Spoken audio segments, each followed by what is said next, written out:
ازيكم يا شباب عاملين ايه؟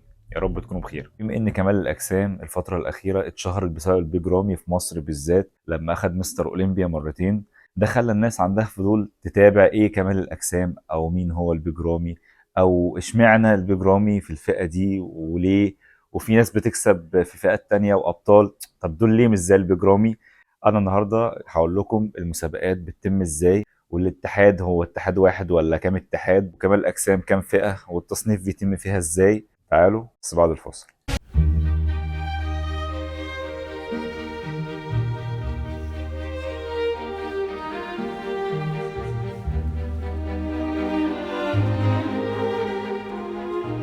جيم او بره الجيم، في ناس دايما تسالني اسئله بخصوص موضوع الفئات وكمال الاجسام، يقول لي هو البيج رامي كسب البطوله هو كده اجمد واحد، امال مين الابطال اللي بيبقوا في الفئات التانية هو كده كسب على كله او مش عارف، انا بعرف ان في واحد مش عارف تاني في ايه، هو ايه الفرق بين ده وبين ده وهكذا. حاليا كمال الاجسام مقسوم لاتحادين، كل اتحاد بيعمل بطوله بمواصفات خاصه بيه هو، بس في الاصل اصلا الاتحادين دول كانوا اتحاد واحد، بس اتحاد اسمه اي اف بي بي اليت واتحاد اي اف بي بي برو ليج. البيج رامي طبعا بيلعب في البرو ليج اللي هو اولمبيا، وهقول لكم ليه. يعني ازاي البطولات بتتم في كمال الاجسام؟ كمال الاجسام بتتم على ثلاث فئات. اول فئه الفيزيك، والفيزيك دول اللي هم اللي بيلبسوا شورت، وفئه الفيزيك دي بيبقى فيها ثلاث اطوال، تحت المتر 73، تحت المتر ال 178، فوق ال 178. انا لو طولي، انا هتكلم عن نفسي، انا طولي 173، هلعب تحت ال 173، طولي 172 وهكذا.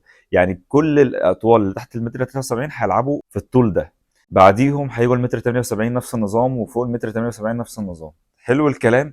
دلوقتي احنا بنتكلم عن فئه الفيزيك. طب اللي خد اول في المتر 73، واللي خد اول في المتر 78، واللي خد اول فوق المتر 178، ثلاثه دول بيجيبوهم كل واحد فيهم خلاص خد اول، يعني في الفيزيك كل واحد فيهم خد اول في طوله، يحطهم جنب بعض ويعملوا لهم مقارنه، وبيكسب فيهم اول اوفر اول. وده بيتم طبعا في كل الفئات، في الفئات اللي هكلمكم عليها اللي جايه برضو بيتم نفس النظام. فئه الفيزيك مشهور بيها قوي، ايام ما طلعت كان جيرمي بونيديا هو اكتر واحد شهر الفئه دي او اتشهر بالفئه دي وسمع مع الناس جدا. بعد كده فئه الكلاسيك فيزيك، اكتر واحد مشهور في الكلاسيك حاليا كريس بامستيد، وهم بنوا الفئه دي على الاجسام القديمه، الابطال القدام زي ارنولد. دايما بيحسبوا في الكلاسيك فيزيك ازاي يقارنوا بين الطول والوزن.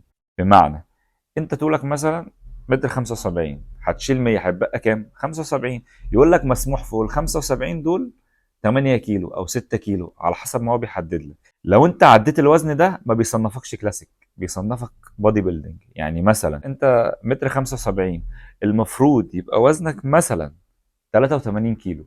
لو عديت ال 83 كيلو يقول لك لا معلش انت مش كلاسيك، انت هتلعب كده في فئه البادي بيلدينج، روح بقى خد في البادي بيلدينج الوزن اللي انت هتلعب فيه. في بطولات يقول لك لازم تشد فاكيوم بوز، الفاكيوم ده اساسي في الكلاسيك، هو الاصل في الكلاسيك الفاكيوم بوز. وناس تقول لك لا عادي مش مشكله ان يبقى في فاكيوم بوز او لا، ما بيفرقش معاهم، بس اهم حاجه يبقى طولك متناسب مع وزنك، ما يبقاش حتى نص كيلو زياده. فلذلك في ناس اما هي رايحه البطولات ممكن تجيب اخرها لحد ما تطلع على الميزان، وبعد ما تطلع على الميزان تنزل تقوم محمله بقى وتاكل وتظبط حالها وتبدا تحميلتها وتبدا الرحله بتاعتها لحد ايه البطوله، بعدها بكام ساعه، سواء بعدها بكام ساعه بعدها بيوم، على حسب كل واحد. في البودي بيلدينج بالنسبه للناس اللي هي يعني مش متابعه كمال اجسام قوي ولا تعرف، عارفين البيج رامي؟ البيج رامي واخد مستر اولمبيا في الوزن المفتوح، ما شاء الله. بيج رامي تقريبا بيخش له في حدود 130 كيلو 140 كيلو، في الحدود دي 130 140 كيلو على حسب، انا مش متذكر قوي يعني، لو حد يفكرني في الكومنتات. لكن على فكره في ناس بتتارجت في فئات تانية بس هي ما وصلتش فما اتشهرتش قوي، احنا مشهوره في وسطنا مدربين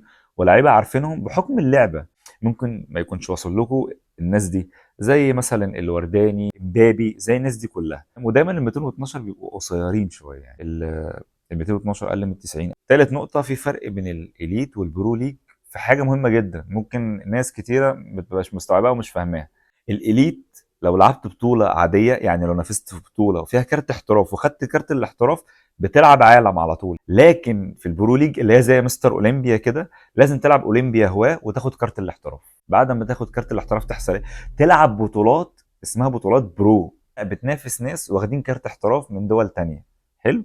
بعد ما بتنافس الناس دي، سواء بقى كنت فيزيك او كلاسيك فيزيك او بودي بيلدينج، لازم تجيب عليهم اول. يعني انت بعد ما تاخد كارت الاحتراف في اولمبيا هواه تطلع تلعب بطولات برو ايا كان بقى، هتتلعب فين، في دبي، في امريكا، في ايا كان وبعد ما بتلعب بطولات البرو لازم تجيب اول في بطوله البرو. لو جبت اول بتتاهل لمستر اولمبيا، اللي هي بقى ايه زي ما بيقولوا كده صفوه الصفوه. هو غربلك مرتين. كان الاول مستر اولمبيا يقول لك ايه، لو انت في التوب 3 مثلا تقعد تجمع في نقط، يعني مثلا جمعت مش عارف 5 نقط 6 نقط، تفضل تلعب بطولات تجمع في نقط، مش عارف لو جمعت كام نقطه من حقك تنافس مستر اولمبيا محترفين. بطوله ارنولد مؤهله لاولمبيا مثلا، بطوله مش عارف ايطاليا مؤهله لاولمبيا، بطوله تكساس مؤهله، وهكذا. زي مثلا حسن مصطفى ما تاهل، كسب وتاهل لمستر اولمبيا.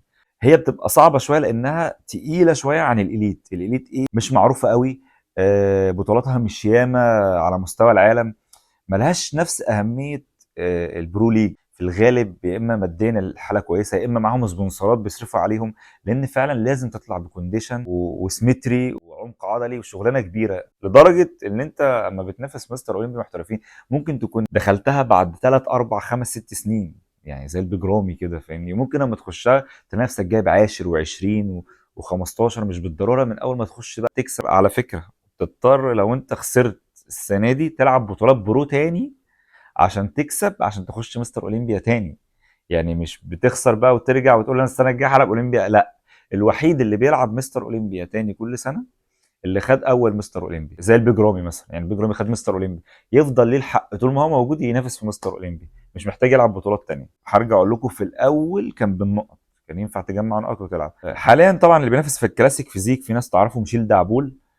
شيل دعبول ما شاء الله جينات وسيمتري حلو، يمكن شويه البوزز بتاعته محتاجه تتظبط، محتاج حد يمرنه اكتر على الموضوع ده، بس سيمتري جبار، نشفان جبار ما شاء الله عليه. السنه اللي فاتت في مستر اولمبيا دخل في التوب 10، وما شاء الله تاهل السنه دي برضو، لعب بطوله برو وتاهل لمستر اولمبيا.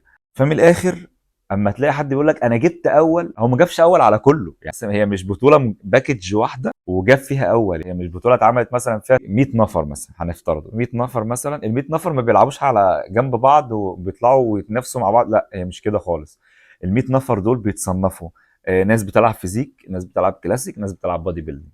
اللي بيلعب في الفيزيك مثلا، الفيزيك فيه 3 اطوال بيتلعب فيهم، يقول لك مثلا انا جبت اول، هو جاب اول في طوله. اما يقول لك انا جبت اول اوفر اول، يبقى جاب اول على الاطوال كلها في فئته في الفيزيك.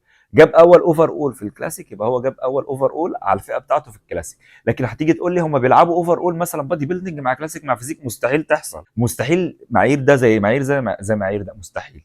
ليه؟ هقول لكم ليه. لان دايما الفيزيك بتاع الفيزيك غير بتاع الكلاسيك غير بتاع البادي بيلدينج كسمات مطلوبه للسيمتري ده. يعني مثلا تلاقي بتاع البودي بيلدينج وسطه كبير ما شاء الله، عادي ممكن يبقى وسطه عريض ويكسب ودبابه ما شاء الله عليه. بتاع الكلاسيك لازم يبقى وسطه رفيع وفي نفس الوقت رجليه ما شاء الله جميله، وما تكونش بحجم البودي بيلدينج، لان مش هتديله الشكل السيمتري بتاع الكلاسيك اللي هو الرايق، اللي هو لا منه ضخم ولا منه حجم قليل. بتاع الفيزيك تقريبا يكاد يكون رجليه ضعيفه، ما هو اللي بيخليه يلعب فيزيك وبيلبس شورت غير ان رجليه مش في احسن حالتها. فبتاع الفيزيك لازم يبقى حرف في وسطه صغير وصدره عريض وظهره عريض وهكذا. ممكن بتاع الفيزيك ما يتفرقش معاه دراعه مثلا في احسن حالاته او كده، لا في الكلاسيك يفرق معاه والبودي بيلدينج يفرق معاه. فاحنا ما ينفعش نجيبه فئه وفئه وفئه مختلفه نلعبهم مع بعض. لذلك حتى في البرو ليج او في الاليت ايا كان ما بيقارنش بتاع البودي بيلدينج بالكلاسيك بالفيزيك، لا خالص. دي بقى حاجه عايز اقولها في الاخر.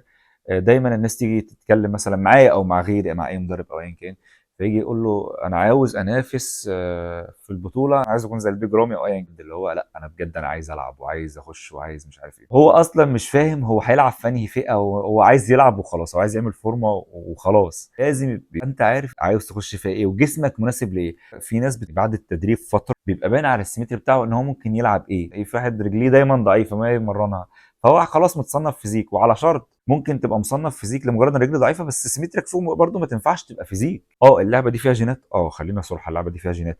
في ناس بجيناتها بتوصل، يعني في ناس بتبقى جيناتها وسط باجتهاده بيخليها في احسن حالاتها. انا بالنسبه لي كريس بامستد مجتهد اكتر ما هو مولود بجينات جباره. يعني انا شايف ان هو لا هو اجتهاد اكتر من كده. غير مثلا في الهيس لا هو اصلا جيناته جامده مع احترافه والتزامه، عامل 7 مستر اولمبيا مش محتاج اتكلم عليه. فانت لازم تعرف انت متارجت انهي فئه وعايز تلعب وتنافس ليه واشمعنى الفئه دي، ولازم ترجع لحد خبره عنك. ممكن تبقى مقرر عايز تلعب في فئه ويقول لك لا انت لازم تلعب في الفئه دي، الفئه دي هتحقق فيها احسن. ما اروحش مثلا انافس في ال 75 كيلو كويس واروح العب فوق ال 75 وانا ممكن العب تحت ال 75 وانافس كويس جدا لمجرد ان انا واثق من نفسي وانا جامد، لا هي ما بتتحسبش كده. هي بتتحسب هتنفع في ايه اكتر. في نقطه مهمه جدا، الاليت ما يأهلكش ان انت تلعب مستر اولمبيا او تلعب بطولات برو تبع اولمبيا، لان ده اتحاد وده اتحاد. يعني ما تجيش تقول انا هنافس سنه في مصر في بطولات اليت عشان ابقى محترف معايا كارت الاحتراف. هو كارت الاحتراف ده ينفع العب برو ليج؟ لا، ما ينفعش تلعب بيه برو ليج خالص. طبعا الموضوع محتاج اجتهاد وسعي، الموضوع مش هرمونات بس عشان تبقوا عارفين. مش هاخد النهارده كورس وبتاع بكره هلاقي نفسي خالص، وما انصحش حد ياخد هرمونات. ودايما الناس اللي بتقرر من اول ما تخش لا انا هاخد هرمون وهعمل، هي ما بتحسبش كده خالص. لو انت شخص فعلا عايز تعرف انت ملتزم وفعلا انت راجل مجتهد او كده، اول حاجه تبداها تمرينك الصح. تاني حاجه انتظام في اكلك، لازم تبقى بتاكل كويس جدا، مش اي اكل بقى، مش تقول لي اصل خليت الطبيخ في الثلاجه فاكلته، لا مش كده. لازم تاكل اكل صحي. التنشيف ده موضوع مش هين خالص، وكميه الحوارق اللي انت بتاخدها وانت بتحضر مش هينه، وبالعكس كفيله ان هي تخليك ممكن تسهر، ممكن تاثر على قلبك، ممكن تاثر على اعصابك، بتخليك في حاله مزاجيه سيئه جدا. هل انت هتقدر تستوعب كل ده وتصد على كل ده؟ صدقني مش هتعرف ده غير لما تجربه. مهما تقول انا هعمل وهسوي وهجرب، هتيجي وقتها ساعات هيجي عليك وقت انت دماغك هتشتغل وعايز تتراجع. انا النهارده عملت الحلقه دي لسبب واحد، ان اعرف الناس اللي هم متابعين كمال اجسام بس هم ما بيمارسوش الرياضه يعرفوا الفرق بين الفئات. الناس اللي هي لسه داخله جديد ودايما عايز تعرف ايه الفرق بين ده وبين ده وبين ده، تبقى عارفه الفرق. بعد كده انت كلاعب لو حبيت تكون لاعب تبقى عارف انت ممكن تصنف نفسك في انهي فئه. اتمنى اكون افدتكم النهارده، حاولت ان انا اوصل معلومه بطريقه مبسطه من غير ما اجعلص الدنيا. كل مره بقدم لك حاجه تفيدك، مش مهم الحاجه دي هتبقى في اي فئه او في اي مجال، اهم حاجه اللي انت تستفيد. لو حابين ازود من حلقات اللياقه البدنيه والتدريبات والدايت والجو ده، او اديك بعض الخبايا واعرفك بعض الامور خاصه باللعبه، ما عنديش اي مشكله. لو حابين نبقى ما بين كده وكده منوعات، يعني سواء في المجال اللعبه او بره مجال اللعب بما انه مدرب يعني، فما فيش مشكله، في الحالتين انا معاكم. شكرا لكم شباب. اهم حاجه عايزكم تشجعوني كده وتعملوا لايك، تدعموني كده بكومنتاتكم. لو انا قلت حاجه غلط ممكن تصلحها لي عادي جدا. عندكم اقتراحات قدموها لي ممكن تساعدني ان انا اغير من فيديوهاتي او انا اطور من فيديوهاتي. ان شاء الله اشوفكم الحلقه الجايه، واسف على التاخير المره دي. السلام عليكم.